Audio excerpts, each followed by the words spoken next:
He didn't raise his voice, he didn't need to. It was in the way he stood, still resolute as if the ground beneath him carried more weight than the air around him. Dull morning light filtered through the high glass of Terminal C, where the smell of burned coffee and cold metal filled the air.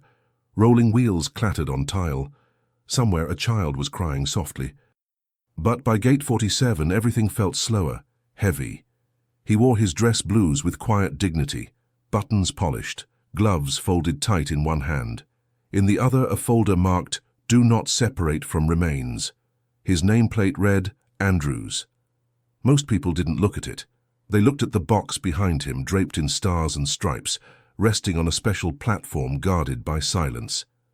Staff Sergeant Malik Andrews had buried too many friends to count, but this one was different. This one was for someone who called him brother, even when no one else did. The call to board had come early.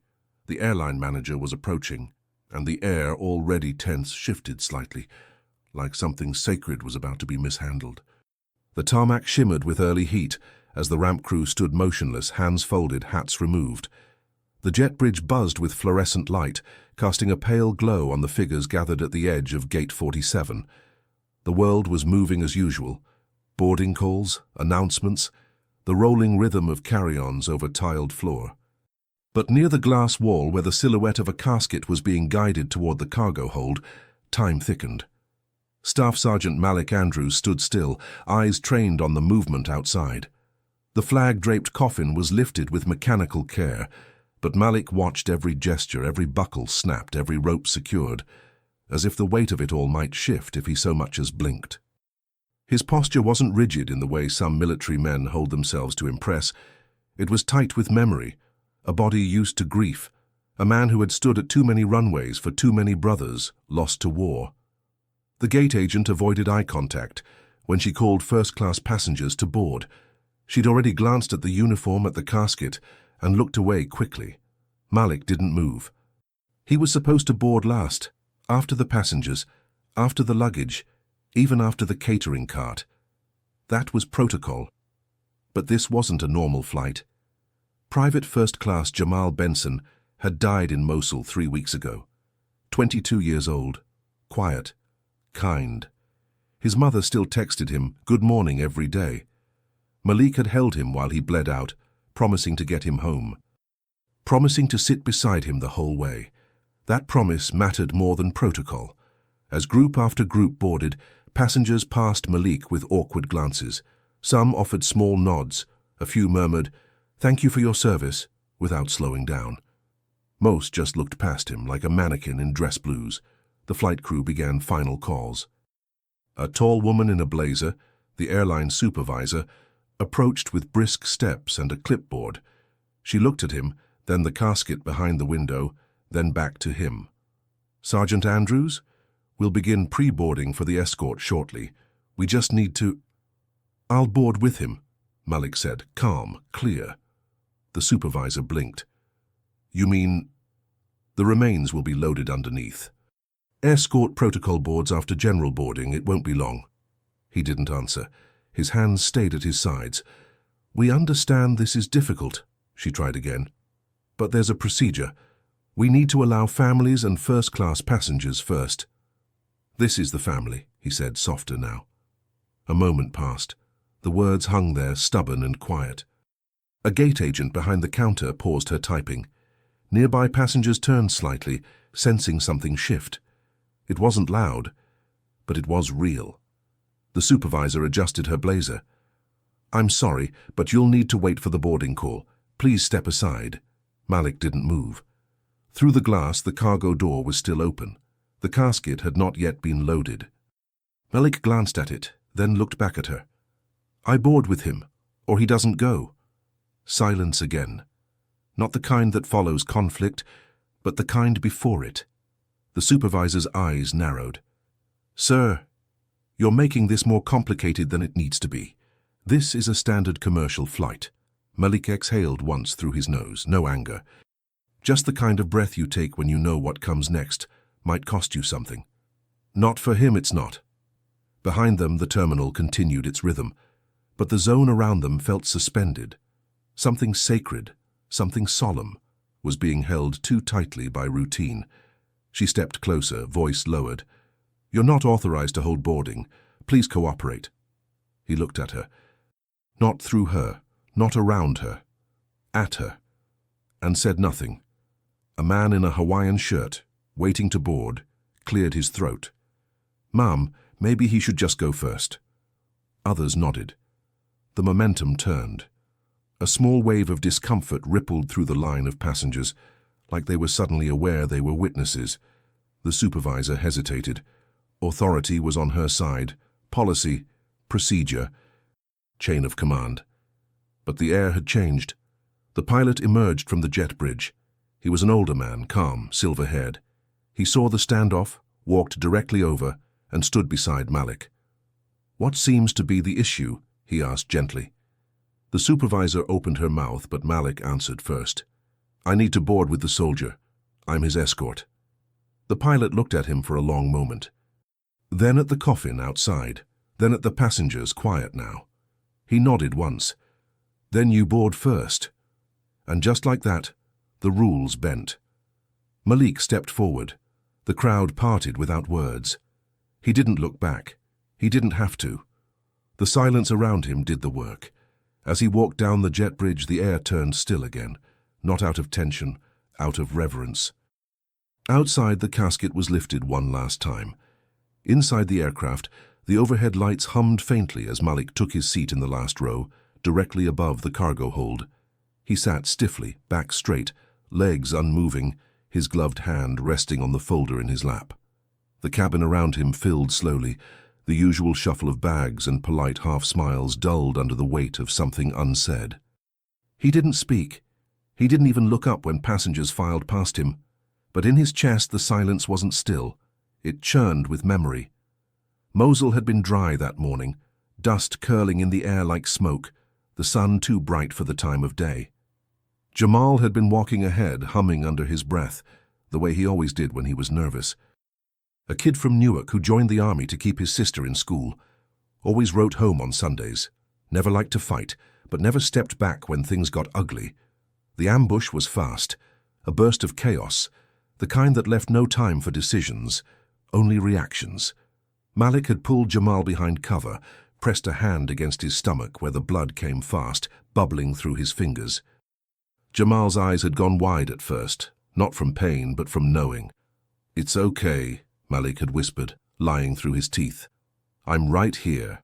He could still feel the weight of that body in his lap, not yet cold, but already fading. He remembered the way Jamal's hand had tightened around his.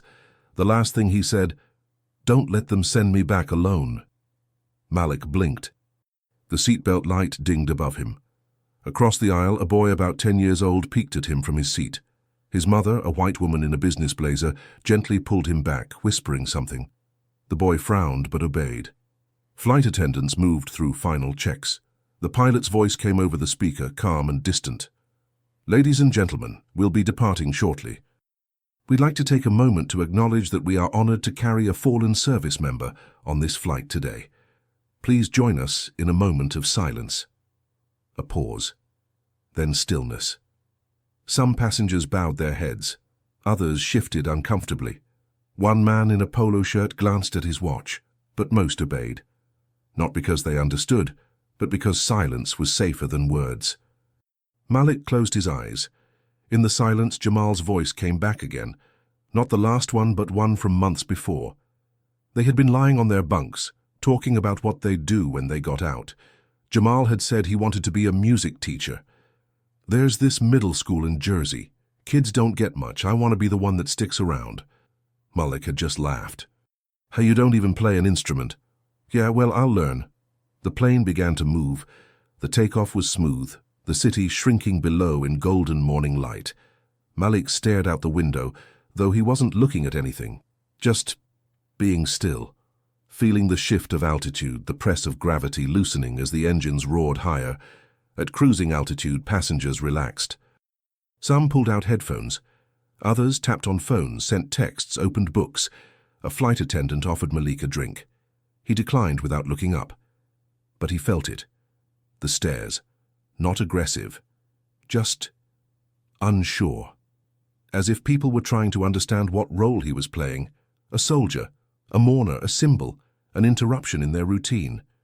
He thought about the folder in his lap. Inside was a copy of Jamal's birth certificate, his deployment orders, his death report. A letter from the army to his mother, typed in dry, bureaucratic language. "We regret to inform you." There were medals in a box too, posthumous, like they meant something now. But what mattered most was the chain. A simple silver necklace Jamal never took off.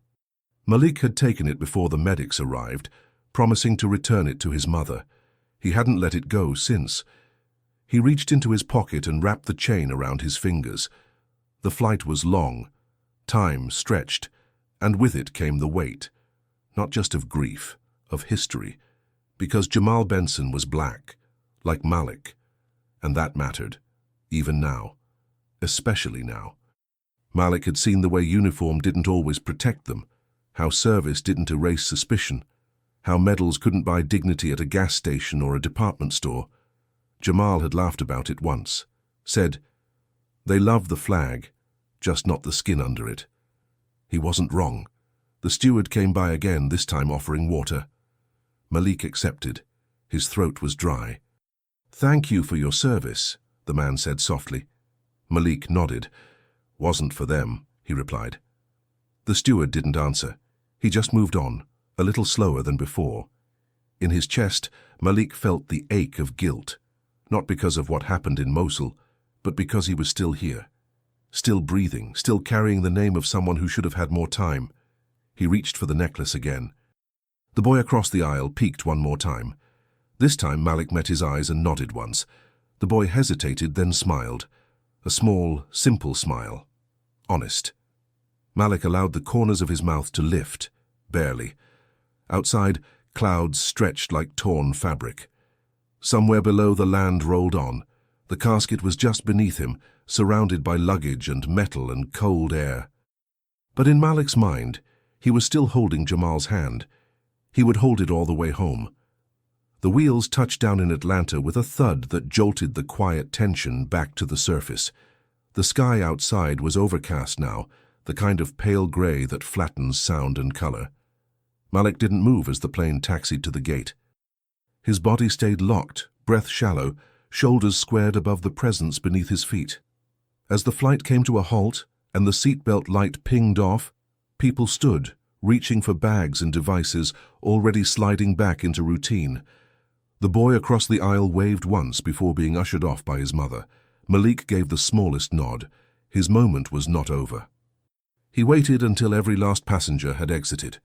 A flight attendant lingered in the front cabin, uncertain. She kept glancing back at him, as if unsure whether to approach or wait. The supervisor from the departure gate was waiting at the jet bridge entrance. She looked different now, more careful, less certain, but it wasn't her he noticed first. It was the man beside her. Another supervisor, sharp suit, clipped voice, earpiece coiled like a warning. He stepped forward quickly. "Sergeant Andrews, I need to speak with you before deplaning." Malik stood, folding the folder under his arm. "About what?" The man gestured for discretion. "If you'll follow me, we've had some concerns reported from the gate at departure. Apparently there was an issue with the boarding process. We need to ensure protocol is being followed on all military escorts." "I followed my orders," Malik said, stepping into the aisle. The man stiffened. "You delayed a commercial flight." Malik didn't respond. He walked past the rows of empty seats, past the galley where the flight attendant gave him a quiet nod, and into the jet bridge, where the air felt heavy with the breath people hold when they're not sure who's in charge anymore. "I need you to wait in this area while we review our procedures," the man pressed, pointing to a corner near the wall. Malik stopped. "The casket? It's being removed and processed by ground staff. You'll have to wait until clearance is granted for you to proceed." "No," Malik said. "Excuse me?" "I stay with him." That was the agreement. That was the order. The two supervisors exchanged a glance. The woman's voice lowered. "We understand, Sergeant, but this is a commercial facility." "Our procedures—" "I didn't ask for your procedures," Malik said, quiet but sharp. "I asked where the casket is." A silence bloomed. Not loud, just thick. The male supervisor stepped forward, his voice no longer clipped but tense. "Look, we don't want to escalate this. You already did." The hallway behind him had begun to fill with movement. Passengers from other gates, a janitor pushing a cart, a newsstand worker unlocking a shutter. People began to notice, not what was said, but what wasn't. The stillness, the posture, the eyes. A security officer approached slowly, hand resting lightly near his belt. "Is everything all right here?" Malik turned toward him. "I'm a military escort. My soldier's casket was just taken off this flight. I need to stay with him." The officer blinked, glancing at the supervisors. "He's refusing to comply with our boarding exit protocols," the man in the suit said, voice clipped again, louder now. Passengers nearby began to slow. Some took out phones. One or two started recording. The officer hesitated. "He's military, sir, escorting a fallen "Yes," Malik said. The officer paused, then nodded. "Understood. Let me check." The suited supervisor stepped in again. "We can't have disruptions in secured zones. If necessary, I will contact airport authority." Malik's voice cut clean through him. "Do it." Not a threat, not even anger. Just the voice of a man who knew what it meant to stand still. The tension cracked. The woman supervisor stepped forward, voice softer now. "Sergeant, please, let us walk you to the tarmac. You'll be with him. We'll clear it with security." Malik didn't look at her. He looked past her, through the window, down to the grey concrete where workers were lining up behind a cargo loader. The casket was visible now, still draped, still alone. He walked. Outside, the wind picked up. A low hum moved across the tarmac as engines spun down. The sky stayed quiet. Malik reached the casket just as it was being transferred to the military van. He stood beside it. No ceremony, just presence. One of the baggage crew members, a young white man in neon vest and headphones, removed his cap. Looked at Malik, then at the casket, then back. Said nothing. The van driver nodded respectfully. "Ready when you are, Sergeant." Malik didn't move yet. He placed one gloved hand on the flag. The cameras from the terminal windows were pointed down now. Passengers watched behind the glass, quiet as church pews. Some wiped tears, some just stood there still. Back near the gate, the suited supervisor remained frozen. His voice had faltered. His clipboard had nothing left to write. Because dignity isn't in policy, and honor doesn't wait in line. The wheels of the military van turned slowly over the asphalt, moving away from the terminal and toward the designated transfer area near the airport's private aviation hangars. The space was quieter here, removed from the crowded gates and announcements, but Malik felt none of the stillness. He sat beside the casket in the back of the van, the flag brushing lightly against his knee every time the vehicle turned. His gloved hand rested on the edge of the wooden frame, not out of ritual but out of instinct, like you might hold on to someone sleeping in the passenger seat beside you just to be sure they were still there. The driver said nothing. Didn't turn on the radio, didn't make small talk. He understood.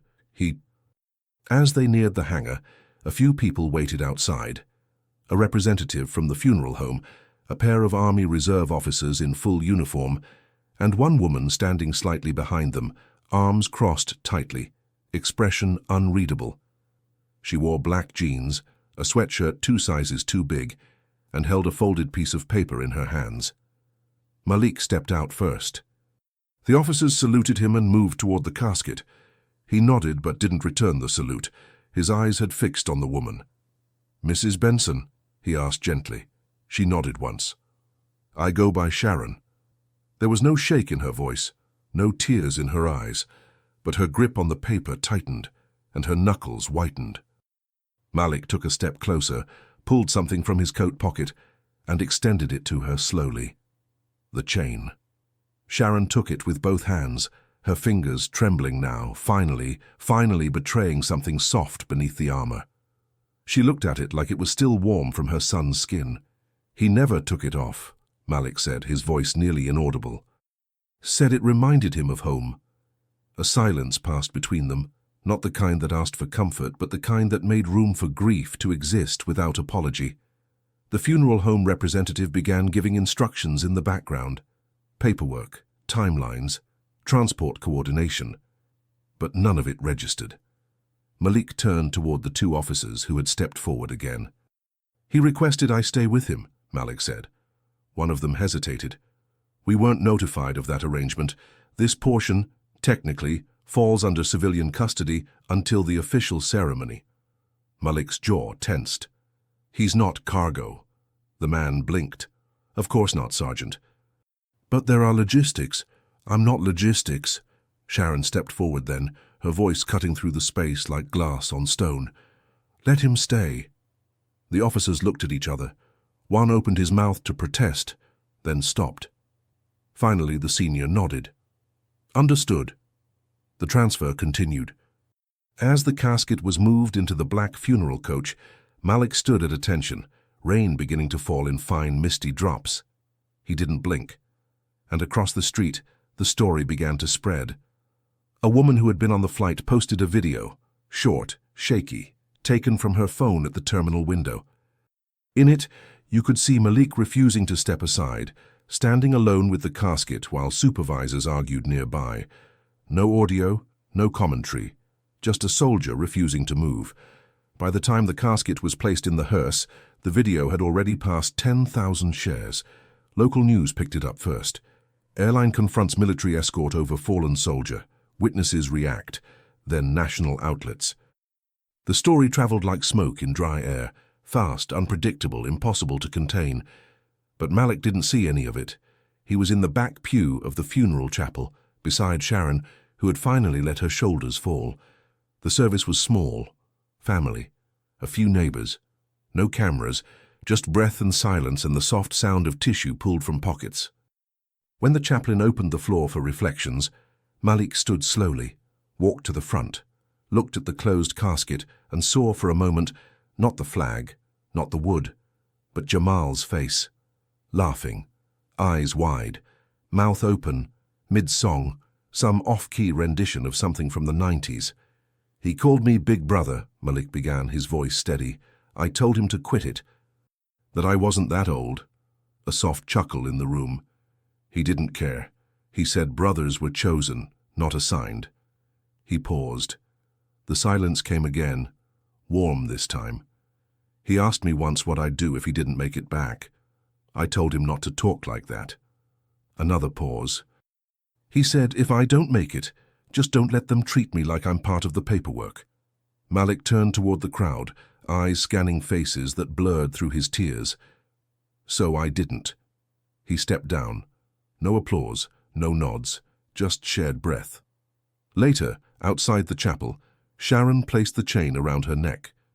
And the world, out there behind screens and comments and headlines, continued spinning.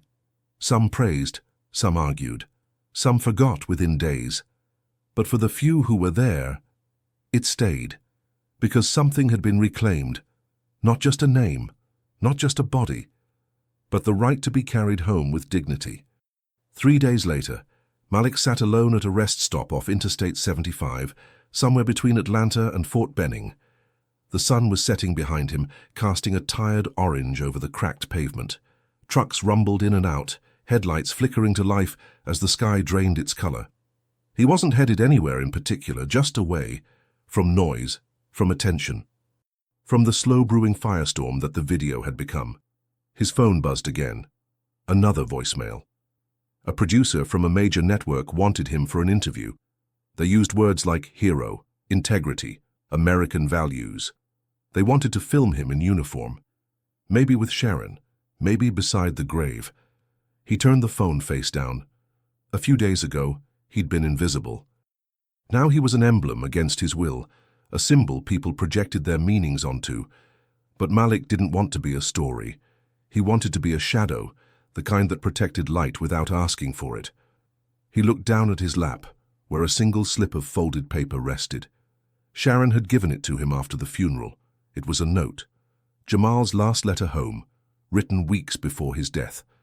Malik unfolded it slowly, his breath catching as he read the familiar, messy handwriting. "If I don't make it back, tell them I tried. Tell them I wasn't scared. Tell Ma to play that dumb Stevie Wonder song I used to sing. And tell Sergeant Andrews thanks. He saw me for real." Malik read it twice, then again he pressed the letter against his chest.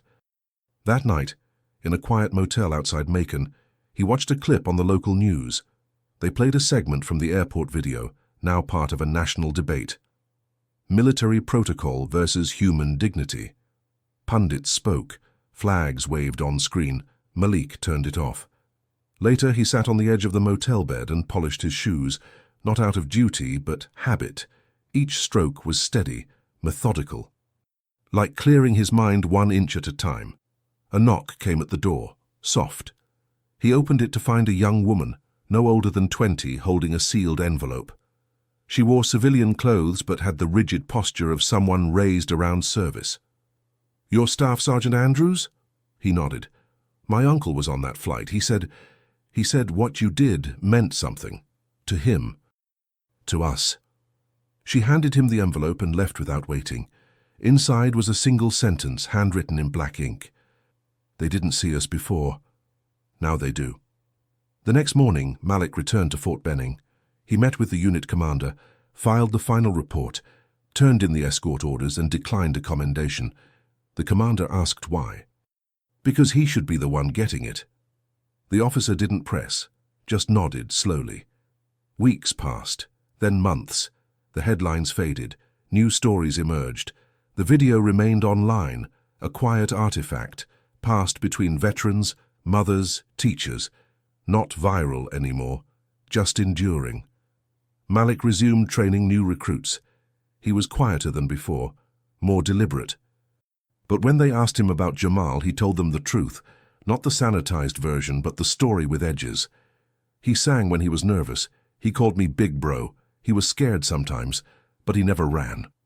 And then he would pause, look each of them in the eye and say, "You're not just uniforms, you're names, families, music, fear, fire. Don't forget that." One evening, long after the sun had dipped behind the trees, Malik walked the perimeter of the base alone. He wore his boots like memory. He carried himself like a promise. In his pocket the chain still rested. Cold. Real. And though the world had moved on, somewhere quietly something had changed, because a man had stood still and refused to let a name be carried alone. The world is often too loud to hear a man like Malik Andrews. It moves fast, trades grief for headlines, dignity for protocol, but some moments resist that speed. They stand still. They settle in the chest like stones, quiet, immovable, undeniable. In that airport hallway, surrounded by travelers more focused on departure times than the weight of history, one man stood unmoved, not out of defiance, but out of promise. Not for himself, but for someone whose name could have easily disappeared beneath procedure. Malik didn't raise his voice. He didn't need to. His stillness spoke louder than any protest. Because there's a kind of resistance in refusing to step aside, a kind of courage in holding space for someone who can no longer speak.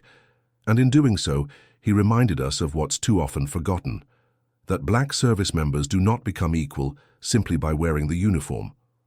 That beneath the medals and ceremonies, there are names that still carry the burden of being unseen, until someone chooses to stop, to stand, and to say, "Not this time."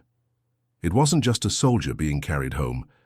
It was a history of silence being broken, gently, firmly, permanently. So if you ever find yourself in a hallway where something sacred is being mishandled, remember Malik. You don't need to shout. You don't need to fight. You just need to refuse to move. The world is full of uniforms, but every now and then someone reminds us why the name behind the uniform matters more. If this story found something in you, if it settled in that same quiet place where truth sits heavy, stay with us. There are more names worth carrying, more voices worth hearing.